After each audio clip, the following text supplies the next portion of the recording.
Good evening. Thank you for joining us this evening for Music Minute. I'm Kevin Barger, the Director of Music Ministry at Epiphany Lutheran Church in Richmond, Virginia. And this is our Saturday evening gathering to take a look at the online hymns that we'll be singing tomorrow. So we're going to start with Guide Me Ever, Great Redeemer today. And this is a tune about pilgrimage. There are tons, it's a Welsh tune, and there are tons of Welsh tunes out there, but their translation of those tunes has been somewhat compromised over the years. So the world basically knows this tune the best. It was written by William Williams. Interesting name, right? But there was a lot of gerrymandering with the verses over the years that were added, subtracted, rewritten, reorganized. So Williams is likely, though, to Welsh hymnody what Isaac Watts is to English hymnody. He's written over 800 Welsh hymns and some English hymns as well. And this tune that you'll hear now is used with many different texts as well. So you may know another text more familiar than the Guide Me Ever, Great Redeemer. But for now, we're going to go with that Guide Me Ever, Great Redeemer.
Our next hymn tomorrow is Wash, O God, Our Sons and Daughters.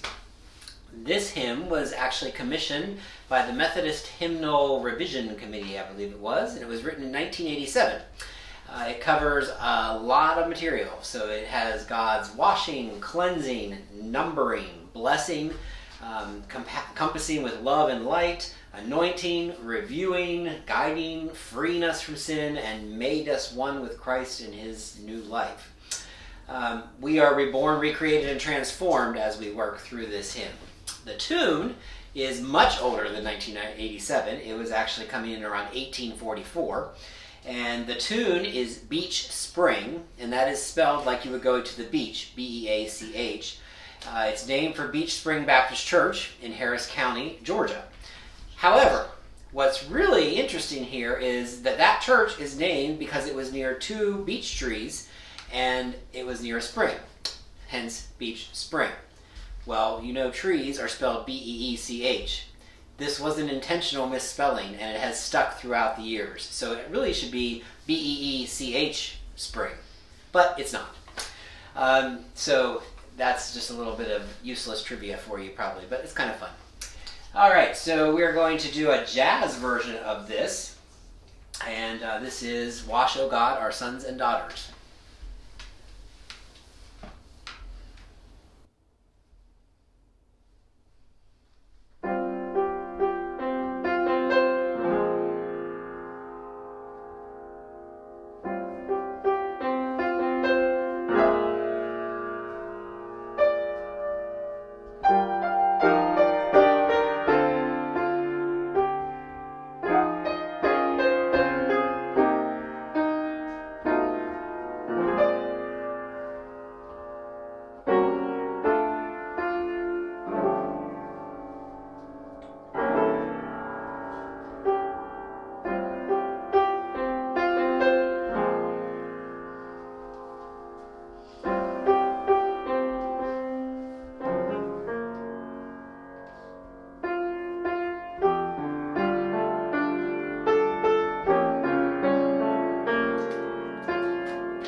So a nice reflective jazz treatment of that. And then for our last one tomorrow, so yes, we're all on piano today. That's how I can be here at home. So The Glory of These 40 Days. And this hymn is another anonymous tune. It comes from Latin origin, and it's sometimes attributed to Gregory the Great. That's how old it is. Its text runs through fasting and deliverance of Moses, Elijah, Daniel, and John in relation to Christ, and then it asks that we might turn and we might fast and we might pray turning to God. It's probably more commonly known for its association with Lord, keep us steadfast in your word, which of course you might recognize from our Reformation days. So this is going to be the glory of these 40 days. There's a couple of different variations in here. One is sort of a more stoic, like the chorale that you would hear, and then the other is a little more fun dance kind of approach. So we'll get to hear both. Lord, keep us steadfast in your word, or the glory of these 40 days.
these 40 days, of course, referring to the 40 days of Lent as we worship tomorrow in the first Sunday of Lent. So, we thank you for joining us this evening. If you are joining us tomorrow for in-person worship, hopefully there will not be weather concerns tomorrow, but you should always check just to make sure. Please make sure you signed up before you come. That's at 10 o'clock tomorrow morning in the sanctuary. And if you're coming online, that's here on Facebook or on YouTube at 10:30. Thanks again for joining. Have a great evening.